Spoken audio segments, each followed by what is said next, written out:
Jailer படத்துடைய பிரம்மாண்ட வெற்றியை தொடர்ந்து சூப்பர் ஸ்டார் ரஜினிகாந்தோட பயணம் அடுத்தடுத்து முன்னேறி புது புது இளம் டைரக்டர்ஸோட போயிட்டு இருக்கு.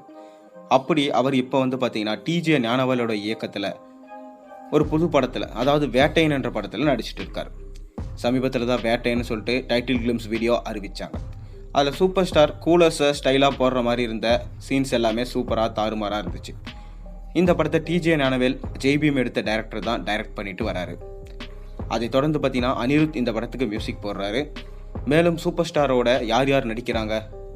ராணா, ஃபகத் ஃபாசில், மஞ்சு வாரியர், துஷாரா விஜயன், அமிதாப் பச்சன் சொல்லிட்டு இந்தியாவில் இருக்க முக்கியமான ஸ்டார்ஸ் எல்லாம் சூப்பர் ஸ்டாரோட சேர்ந்து நடிக்கிறாங்க. ஜெயிலர் படம் எப்படி விமர்சன ரீதியாகவும் வணிக ரீதியாகவும் மிகப்பெரிய ஹிட் ஆனதோ அந்த மாதிரி இந்த வேட்டையன் படமும் ஹிட் ஆகும்னு சொல்லிட்டு எல்லாராலும் எதிர்பார்க்கப்படுது.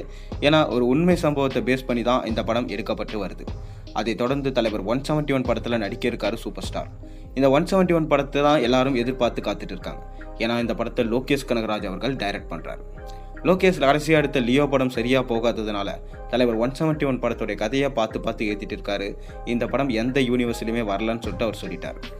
முன்னதாக பார்த்தீங்கன்னா சூப்பர் ஸ்டார் நடித்து முடிச்சிருக்க படம்னா அது லால் சலாம். இந்த படம் பிப்ரவரி 9 ரிலீஸ் ஆக காத்திருக்கு.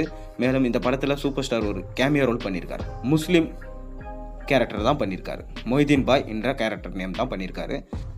சூப்பர் ஸ்டார் ரஜினிகாந்தோட பொண்ணான ஐஸ்வர்யா ரஜினிகாந்த் தான் இந்த படத்தை எடுத்திருக்காரு. இதில் லீட் கேரக்டராக விஷ்ணு விஷால், விக்ராந்த் 2 பேரும் நடிச்சிருக்காங்க. மேலும் செந்தில், அதை தொடர்ந்து பார்த்தீங்கன்னா கிரிக்கெட் வீரரான கபில் தேவ் ஒரு முக்கியமான கேரக்டரில் பண்ணியிருக்காங்க. மத அரசியலை பேஸ் பண்ணி 2 கிரிக்கெட் வீரர்களுக்கு நடுவில் நடக்கிற பிரச்சனையை தீர்த்து வைக்கிறதா ஒரு கேரக்டராக இந்த சூப்பர் ஸ்டார் இந்த படத்தில் நடிச்சிருக்காரு.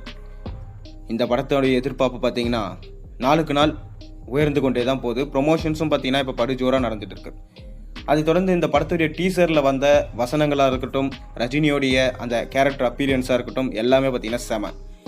இப்போ மக்கள் எல்லாரும், ரசிகர்கள் எல்லாருமே பார்த்தீங்கன்னா இந்த படத்தோட ட்ரெய்லருக்காக தான் வெயிட் பண்ணிட்டு இருக்காங்க. அநேகமாக இந்த படத்தோட ட்ரெய்லர் பிப்ரவரி 4 ரிலீஸ் ஆகும்னு சொல்லிட்டு தெரிய வந்திருக்கு. அதை தொடர்ந்து பிப்ரவரி 9 பார்த்தீங்கன்னா இந்த படம் உலகம் முழுக்க ரிலீஸ் ஆக போகுது. நீங்கள் லால் சலாம் படத்துக்காக வெயிட் பண்ணுறீங்களா இல்லையா? அதை மறக்காமல் கீழே கமெண்ட்டில் சொல்லுங்கள். மேலும் சேனலில் போகிற ஒரு வீடியோஸும் பிடிச்சி தான் மறக்காமல் சப்ஸ்கிரைப் பண்ணுங்கள், லைக் பண்ணுங்கள், பெல் ஐக்கனையும் ப்ரெஸ் பண்ணுங்கள்.